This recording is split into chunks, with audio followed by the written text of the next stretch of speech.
सत्य को खोजने वाले आप सभी साधकों को हमारा प्रणाम।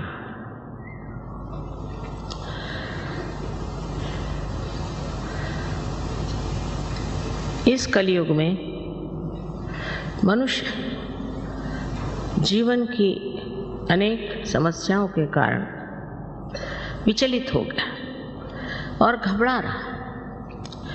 कलयुग में जितने सत्य को खोजने वाले हैं उतने पहले कभी नहीं, और यही समय है जब कि आपको सत्य मिलने वाला है। लेकिन ये समझ लेना चाहिए कि हम कौन से सत्य को खोज रहे हैं, क्या खोज रहे हैं। नहीं तो किसी भी चीज के पीछे हम लग करके ये सोचने लग जाते हैं कि यही सत्य है। इसका कारण ये है कि हमें अभी तक केवल सत्य, एब्सोल्यूट ट्रूथ मालूम है। कोई सोचता है कि ये अच्छा है, कोई सोचता है वो अच्छा है, कोई सोचता है कि जीवन और ही तरह से बिताना चाहिए। तो विक्षुब्ध सारी मन की भावना और भ्रांति में इंसान घूम रहा। इस संभ्रांत स्थिति में उसको समझ में नहीं आता है कि आखिर क्या कारण है जो मेरे अंदर शांति नहीं। मैं शांति को किस तरह से अपने अंदर प्रस्थापित करूं। मैं ही अपने साथ लड़ रहा हूं, झगड़ रहा हूं, कुछ समझ में नहीं आता। यही कलयुग की विशेषता है, और इसी कारण इस कलयुग में ही मनुष्य खोजेगा। पहले इस तरह की संभ्रांत स्थिति नहीं थी। मनुष्य अपने मानवता से ही प्रसन्न था। अब आप इस मानव स्थिति में आ गए। इस स्थिति में अगर आपको केवल सत्य मालूम होता तो कोई झगड़ा ही नहीं होता। हर एक इंसान एक ही बात सोचता, और कुछ भी समझाने से, बतलाने से मनुष्य सिर्फ मानसिक हो जाता है, मेंटल हो जाता है। पढ़ पढ़ के भी मानसिक हो जाता है, और उसमें कोई शांति नहीं मिलती, उसमें कोई आराम नहीं मिलता, उसमें कोई चैन नहीं आता। तो सत्य क्या है ये समझ लेना चाहिए। अब बात यह है कि मैं जो कुछ भी आपके सामने बात कहूँ, इसे आप एकदम से मान्य मत करें, क्योंकि अंधश्रद्धा से हम लोग पहले ही पीड़ित हैं। स्पेशली बंगाल में तो मैं सोचती हूँ यहाँ पर इस कदर तांत्रिक ये वो सब ने जकड़ डाला। और जब हम देखते हैं कि जो धर्म के नाम पे भी बहुत बोलते हैं और चलते हैं, वो भी पीड़ित हैं, वो भी बीमार हैं, उनको भी ये तकलीफ है, वो तकलीफ है, और वो भी आपस में लड़ रहे हैं, झगड़ रहे हैं। इसका मतलब उन्होंने अभी तक सत्य को प्राप्त नहीं किया, सिर्फ उसके बड़े बड़े इश्तिहार लगा के रखे। तब मनुष्य घबरा के पूछता है कि सत्य है क्या। सत्य और प्रेम ये दोनों एक चीज है। आश्चर्य की बात है, इसका मिलाप लोग समझ नहीं पाते। समझ लीजिए आप किसी को नितांत प्रेम करते हैं तो आप उसके बारे में हर एक छोटी छोटी बातें जान लेते, पर यह परमात्मा का प्रेम है, ये दैवी प्रेम है। इस प्रेम को सत्य मान लीजिए, ऐसा मैं नहीं कहूँगी, पर यह सिद्ध हो सकता है। उसके लिए आपको इस मानव चेतना से, ह्यूमन अवेयरनेस से ऊपर उठना होगा। तभी आप समझ पाएंगे कि सत्य और प्रेम एक ही चीज है, और ये दोनों ही चीज, दोनों ही बातें, दोनों ही गुण ऐसे मनुष्य में होते हैं जिसने आत्म साक्षात्कार को प्राप्त कर लिया। और जिसने अभी तक आत्म साक्षात्कार को प्राप्त नहीं किया, और जो सिर्फ ऊपरी तरह से बातें करता है और काफ़ी लेक्चर देगा या काफ़ी कर्मकांड कराएगा, उससे आज तक किसी का फायदा हुआ नहीं और न होगा। इसके लिए जरूरी है कि हम समझ लें सत्य क्या है। हम ये शरीर, बुद्धि, मन, अहंकार आदि उपाधियां नहीं, हम शुद्ध आत्मा है, ये सत्य। क्योंकि हम कहते हैं ये हमारा शरीर, ये हमारा मन, ये हमारी बुद्धि, हमारी हमारी हमारी, मेरी मेरी मेरी, ये मैं है कौन, इसे जानना है। और ये मैं ही शुद्ध आत्मा है जो आपके हृदय में विराजता है, वही शुद्ध आत्मा। उसको प्राप्त करना, उसका प्रकाश अपने चित्त में लाना ही एक तरह से आत्मा का दर्शन है। और दूसरा सत्य ऐसे है, जैसे आप देखते हैं चारों तरफ ये फूल हैं, कितने सुंदर फूल, और ये फूल जिस पृथ्वी तत्व से निकले हैं, कितना चमत्कार है कि हर एक तरह का फूल अलग अलग तरीके से आता है और इसके लिए कुछ पैसा नहीं देना पड़ता। माँ का पृथ्वी तत्व जो प्रेममय है वो अपने आप इसको पनपाता है, सुगंधित करता है और रंग बिरंगों से भर देता है। ये एक महान आश्चर्य की बात है कि हम इस बारे में सोचते ही नहीं कि जीवित कार्य कैसे होते हैं। जैसे किसी डॉक्टर से पूछे कि हमारा हार्ट कौन चलाता है, हमारा हृदय कौन स्पंदित करता है, तो डॉक्टर ये कहेगा कि इसकी एक ऑटोनॉमस नर्वस सिस्टम है। तो ये ऑटो है कौन? स्वयं चालित संस्था है। तो ये स्वयं कौन है? वो स्वयं ही आपका आत्मा है। इसको प्राप्त कर लेना, उसका प्रकाश अपने अंदर लाना, ये आत्म साक्षात्कार हो। और इस चारों तरफ फैली हुई परमात्मा की प्रेम शक्ति, जिसने ये सुंदर फूल उगाए जो हमारे हृदय को भी चलाते, उससे एकाकारिता करना, ये योग है। यही योग है और इसका जन्म सिद्ध अधिकार आप सब मानव जाति को है। लेकिन इसको प्राप्त करने के लिए अगर कोई मूढ़ हो तो वो नहीं प्राप्त कर सकता, कोई बेवकूफ़ हो वो नहीं, कोई उद्दाम मगरूर हो वो नहीं प्राप्त कर सकता। उसके लिए नम्रता चाहिए और मांग चाहिए कि हमें ये चीज़ चाहिए। हृदय से, प्रेम से अगर मनुष्य अपने को ज़रा सा भी देखे तो वो अब एक अधूरा है और उसके अंदर अनेक शक्तियां हैं जिसका प्रादुर्भाव, मैनिफेस्टेशन हो सकता है। लेकिन उसके लिए मनुष्य को ये समझना चाहिए कि आप नम्रतापूर्वक इसे अपने हृदय से मांगो, क्योंकि जब प्रेम की शक्ति मांगनी है तो प्रेम पूर्वक ही मांगी जाती है। लड़ाई झगड़े से और परेशान करने से ये शक्ति कभी भी प्राप्त नहीं। इस शक्ति के बारे में आपको पहले बता ही चुके हैं वो कि त्रिकोणाकार अस्थि में ये शक्ति कुंडलिनी नाम की है। अब ये कोई नई बात मैं नहीं कह रही हूँ। हमारे शास्त्रों में छठी, समझ लीजिए छठी शताब्दी, जबकि शंकराचार्य है उन्होंने इस पर बात की, लेकिन 13,000 वर्ष मार्कंडेय ने कुंडलिनी की बात की, पर सब संस्कृत भाषा। इसलिए 12वीं शताब्दी में ज्ञानेश्वर जी ने इसकी बात की है, जब उन्होंने ज्ञानेश्वरी लिखी जो कि गीता पर टीका थी। उसमें छठे अध्याय में उन्होंने लिख दिया कि कुंडलिनी शक्ति से आत्म साक्षात्कार घटित होता। तो उस वक़्त के जो धर्म मार्तंड थे उन्होंने कहा नहीं, ये निषिद्ध है, छठा जो अध्याय है निषिद्ध है, किसी ने पढ़ा नहीं लिखा नहीं। इस तरह से जो हमारे अंदर निहित छिपी हुई जो शक्ति है जो कि हमें उस स्थिति में पहुंचा सकती है, वो पूर्णतः एक अंधकार में, एक जिसको कहना चाहिए कि अज्ञान में, इग्नोरेंस में छिप गई। फिर हमारे यहाँ एक से एक बुद्धिमान लोग निकले, इंटेलेक्चुअल्स, जिसके लिए कबीर ने कहा है पढ़ी पढ़ी पंडित मूर्ख भय। पहले मैं सोचती थी कि पढ़ पढ़ के पंडित मूर्ख कैसे हो जाएंगे, ऐसे कैसे हो सकता, लेकिन मुझे बहुत मिले ऐसे। उनसे बात करने से पहले वही बोले जाते थे और क्या बोलते थे भगवान जाने, ये किताब में लिखा, वो किताब में लिखा। मैंने कहा आपकी किताब में क्या लिखा है वो बताइए। तो हम अपने से अनभिज्ञ अपने से अपरिचित दूसरों ही की बातें अपने खोपड़ी में भर लेते हैं। ये तो इंटेलेक्चुअल साइड हो गई। और दूसरी हो गई भक्ति की साइड, तो उसमें भी एक तरह का नशा,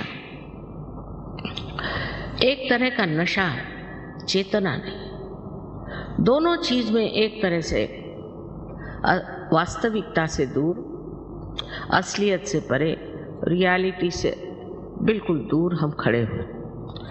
अब आपको एक उदाहरण देंगे। आपके यहाँ हरे रामा हरे कृष्णा का बड़ा जोर चल रहा, लेकिन शिकागो में मैं गई थी, तो वहाँ शिकागो में उनके अब जो गुरु हैं वो आए, तो वो बिल्कुल पतली धोती पहन के और ऊपर एक बनियान पहन के आए, और इतनी ठंड थी कि मैं तो शॉल में भी ठिठुर रही थी और वो भी ठिठुर रहे थे।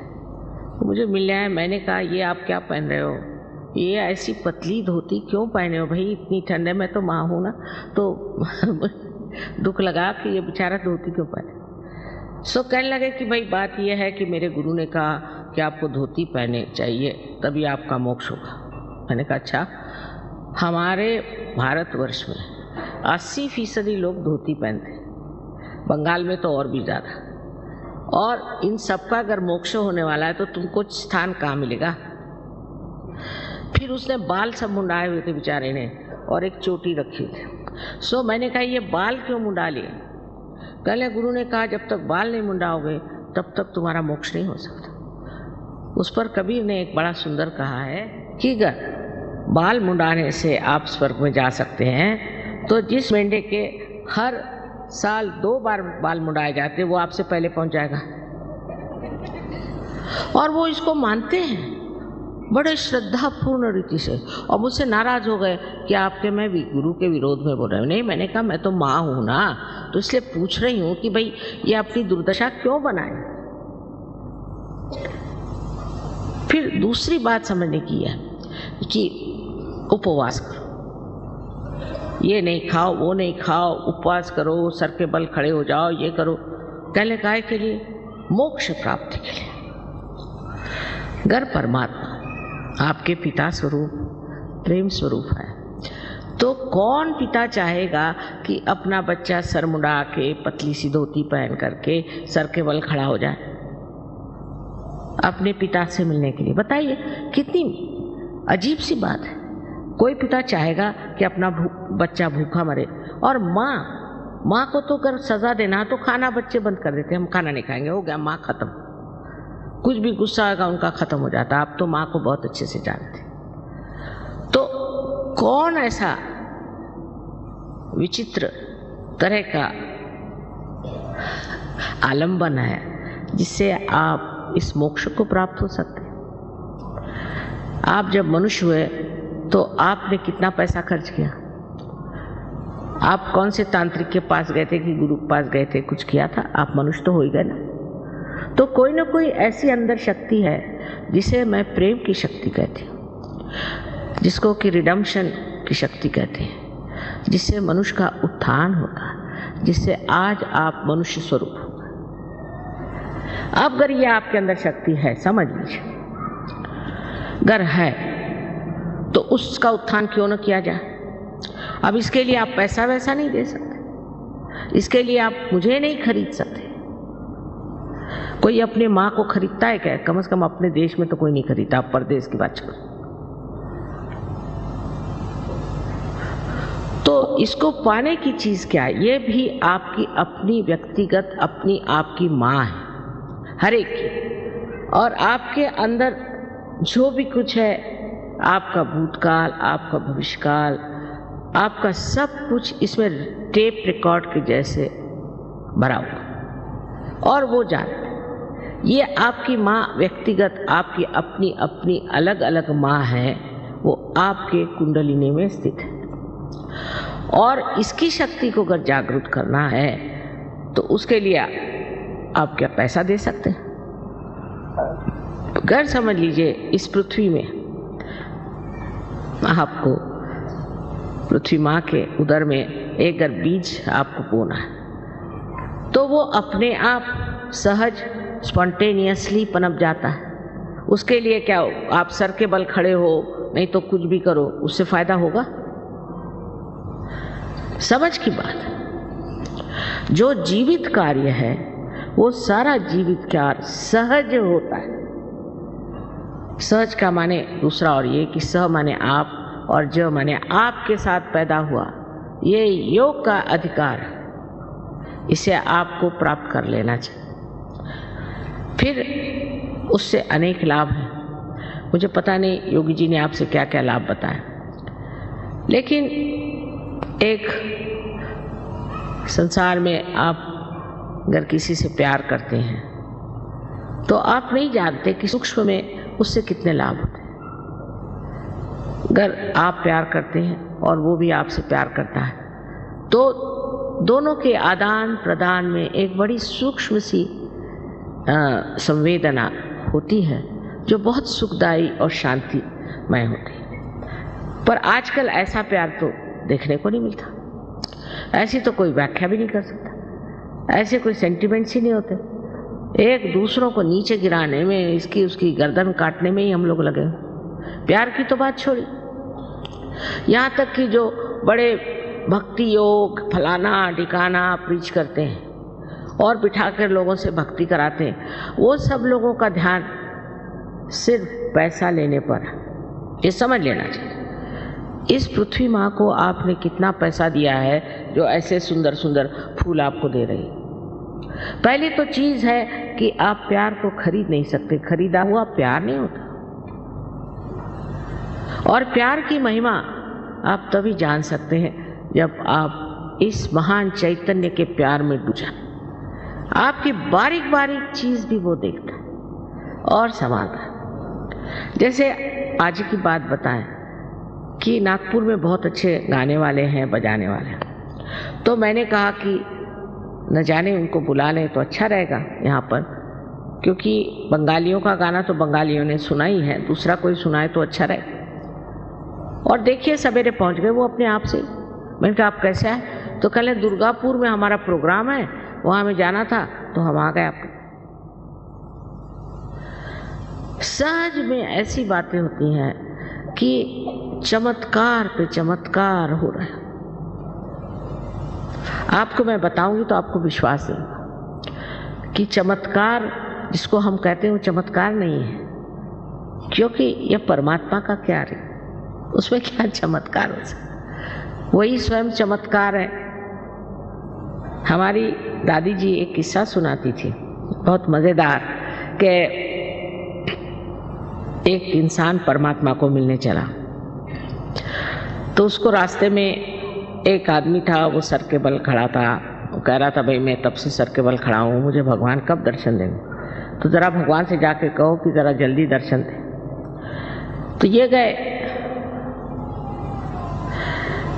रास्ते में दूसरा एक बिल्कुल पड़ा होता रास्ते के किनारे, तो उसने कहा कि भाई भगवान ने आज मेरे खाने की व्यवस्था नहीं करी, उनसे ज़रा कह देना मेरे खाने की व्यवस्था रखें। तो पंखा चलो, तो पंखा भी चला दे।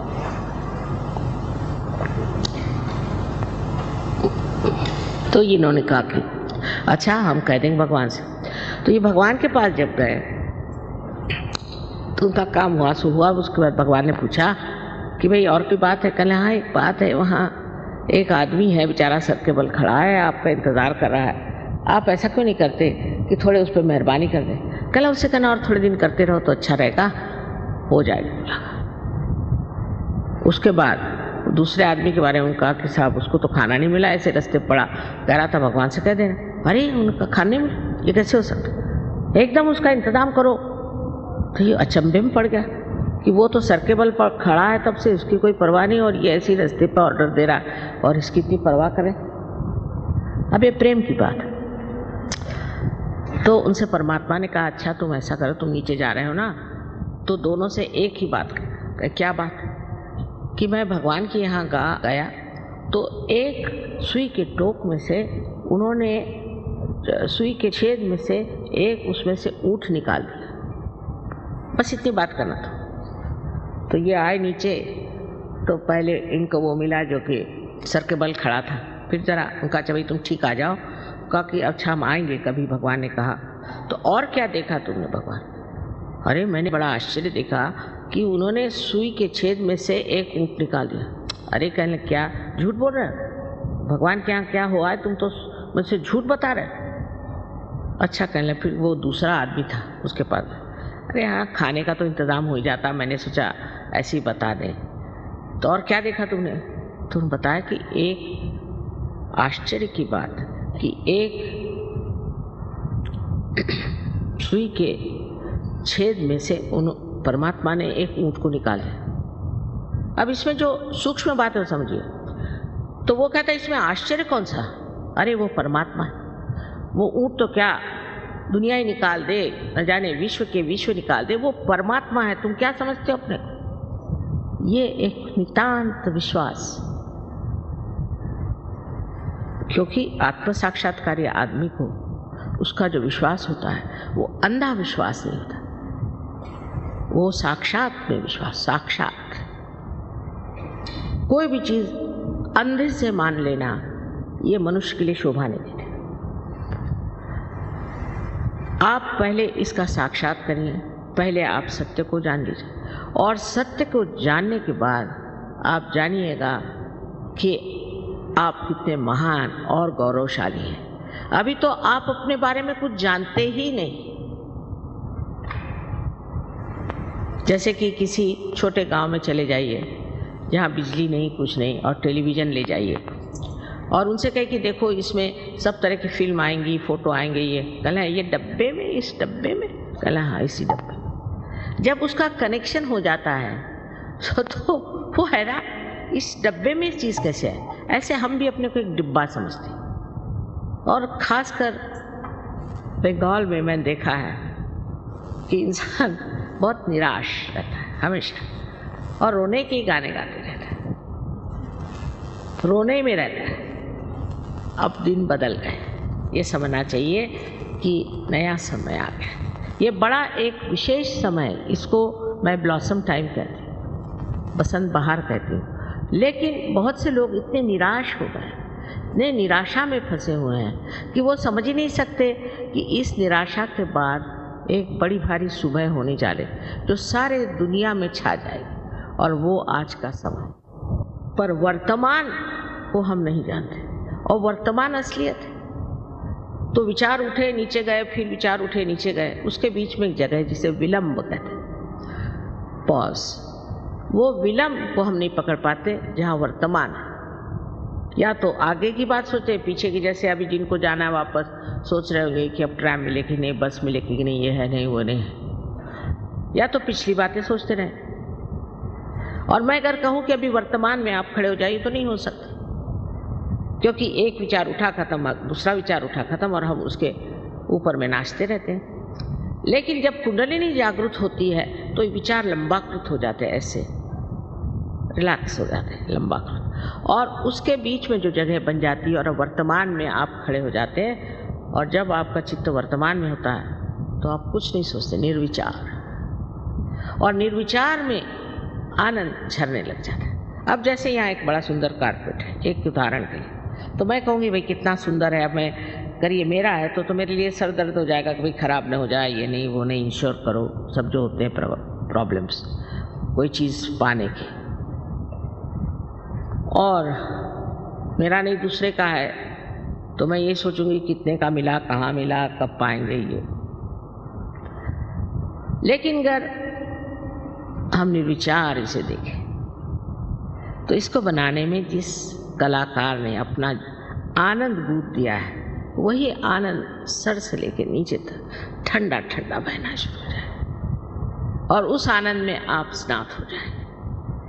जब आप निर्विचार हो जाते हैं तब आप अपने शांति में खड़े हो जाते हैं। शांति, ये कहने की बातें हैं कि शांति के बड़े बड़े इन लोगों ने ऑर्गेनाइजेशंस बनाए, शांति में अवार्ड्स दिए, ये वो। मैंने तो बहुत से लोगों को देखा है जिनको बड़े शांति अवार्ड्स मिले, इतने गर्म होते हैं, इतनी गर्म तबीयत कि उनसे अगर मिलना हो तो एक लकड़ी जाके लेके जाइए सामने, और नहीं तो लेके 2-4 झापड़ी मार के जा। कोई आप उनसे बात ही नहीं करते, इतने गुस्से ले लो, उनमें कोई प्रेम की झलक भी नहीं। वो क्या है, शांति दें। और उनको इंटरनेशनल अवार्ड्स मिले, पता नहीं किस तरफ से देख के दिए उनको इंटरनेशनल। इस प्रकार हम लोग बिल्कुल भुलावे में रहते हैं, क्योंकि हमारे अंदर की जब शांति प्रस्थापित होती है तब हम समझते हैं कि शांत चित्त क्या है। जैसे कि आप पानी में खड़े हैं तो आप परेशान हैं उसकी लहरों से, क्योंकि लहरें आकर के आपको डरा रही कि कहीं डूब न जाए। पर अगर आप किसी नाव में चले जाएं तो आप लहरें देख रहे हैं, मज़ा आ रहा है, आपको घबराहट नहीं। पर अगर आप तैरना जानते हैं तो आप कूदते हैं नीचे में और जो डूब रहे हैं उनको बचा सकते हैं। इसी प्रकार सहयोग में आपकी प्रगति थी। पहले आप निर्विचार समाधि में उतरते हैं, फिर आप निर्विकल्प समाधि में। कभी कभी ये किसी को दोनों एक साथ मिल जाते हैं। ये बड़ी आश्चर्य की बात है, दोनों चीज़ एक साथ घटित होती है और इसमें इंसान जो है उस शांति को भी प्राप्त करता है और उन शक्तियों को भी प्राप्त करता है जो उसके अंदर निहित है। पर उसका कोई वो ये नहीं कि उसके लिए बाल मुंडा ले या उसके लिए भगवा वस्त्र पहने, कुछ ये सारे भाव अंदर। आपको तो राजा जनक की कहानी मालूम है, मुझे नहीं बताना चाहिए, पर जैसे अब मैं गृहस्थ हूँ, मेरे पति ऐसे ऐसे हैं, चलो उन्होंने कहा तो कपड़े पहन लिए अच्छे, कहा तो जेवर पहन लिए। जब किसी चीज़ को पकड़ा ही नहीं तो छोड़ेंगे क्या? अगर आपने पकड़ के रखा है तो आप छोड़ सकते हो, पर अगर पकड़ा ही नहीं तो छोड़ो क्या? इस तरह की स्थिति जो है संन्यास अंदर से होती है, बाह्य से दिखाने की स्थिति नहीं होती। बाहर से तो कपड़े सन्यासी के पहले अंदर धंधे चोरों के, इसका फायदा क्या? तो ये जो ढोंग है ये सब खत्म हो जाता है, क्योंकि मानव अपनी इज्जत करने लगता है, अपना मान उसको होता है, उसके अंदर एक तरह की चमक आ जाती है कि मैं क्यों, मुझको क्या करना। और ये आत्म साक्षात्कारी लोग ही दुनिया में बड़ा बड़ा नाम करते हैं। जैसे अपने यहाँ तिलक साहब, तिलक आत्म साक्षात्कारी थे, इसमें कोई शक नहीं। अब्राहम लिंकन थे, वो आत्म साक्षात्कारी थे। शास्त्री जी थे, वो आत्म साक्षात्कारी। हमें तो हम कहते हैं कि जो लोग आत्म साक्षात्कारी नहीं, वो कभी भी सत्य पे टिक ही नहीं सकते। आप कोई भी ऑर्गेनाइजेशन ले लीजिए, बस झगड़े शुरू आपस में। क्यों? क्योंकि असत्य पे खड़े हो, इसीलिए सब डामाडोल हो रहे हैं। तो पहले आपको प्राप्त करना चाहिए कि अपनी अंदर की शांति। इस शांति को प्रस्थापित किए बगैर आप कोई भी विश्व में शांति नहीं कर सकते। अब ये कहना कि जिसको जाना है अभी चले जाए, जिस वक्त में हम जागृति का कार्य करेंगे तब उठ के जाने की कोई ज़रूरत नहीं। दोनों हाथ हमारी तरफ करें।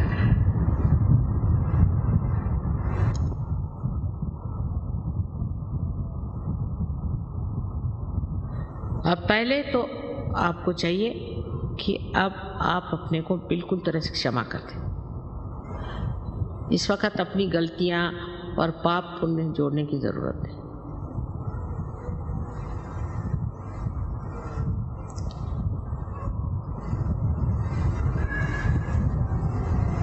और अब आंख बंद कर ले, चश्मा निकालें। इनके पैर में जूते होंगे तो जूते निकाल दें, जो बैठे हैं ऊपर में लोग। अब लेफ्ट हैंड मेरी ओर करें इस तरह से, और राइट हैंड सर झुका लें, और सर के ऊपर में आप अपना राइट हैंड, यहाँ पर जो तालु है इसे ब्रह्मरंध्र भी कहते हैं, कि जो ब्रह्म में एकाकारिता करता है, ऐसा छेद ब्रह्मरंध्र। अब इस पे राइट हैंड रखें दूर ऐसे, और अब देखें कि आपके ब्रह्मरंध्र में से ठंडी या गरम कोई हवा जैसी चैतन्य की लहरियां आ रही क्या, जिसको कि आदि शंकराचार्य ने सौंदर्य लहरी कहा था।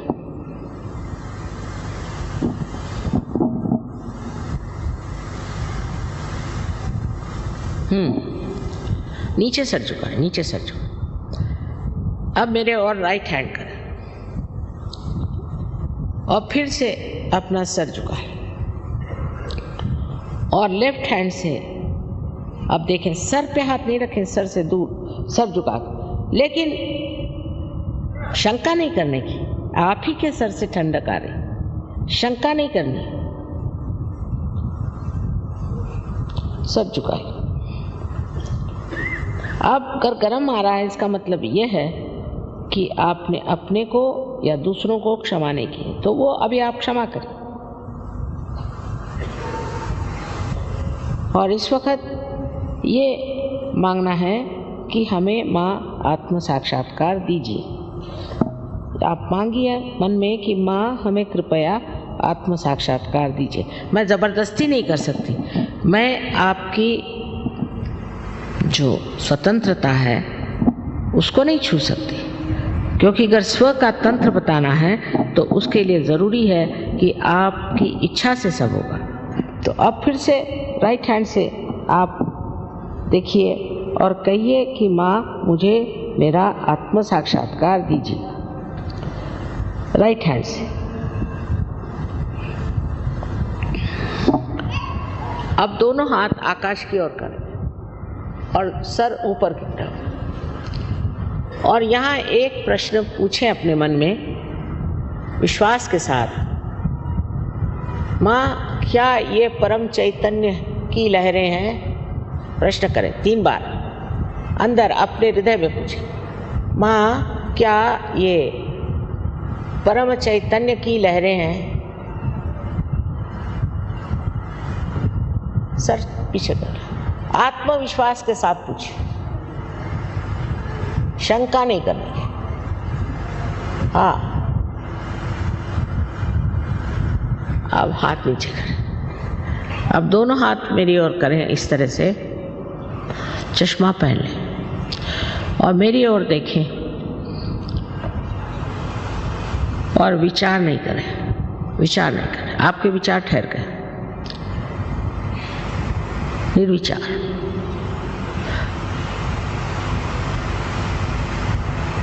यही निर्विचार समाधि। अब जिन लोगों के हाथ में या उंगलियों में या ब्रह्मरंध्र से ठंडी या गर्म हवा आई हो, वो दोनों हाथ ऊपर करें।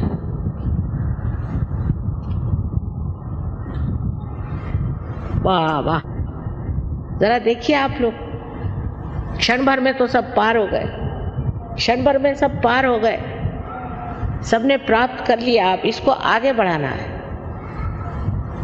आप सारे आत्म साक्षात्कारी लोगों को हमारा वंदन। अनेक बार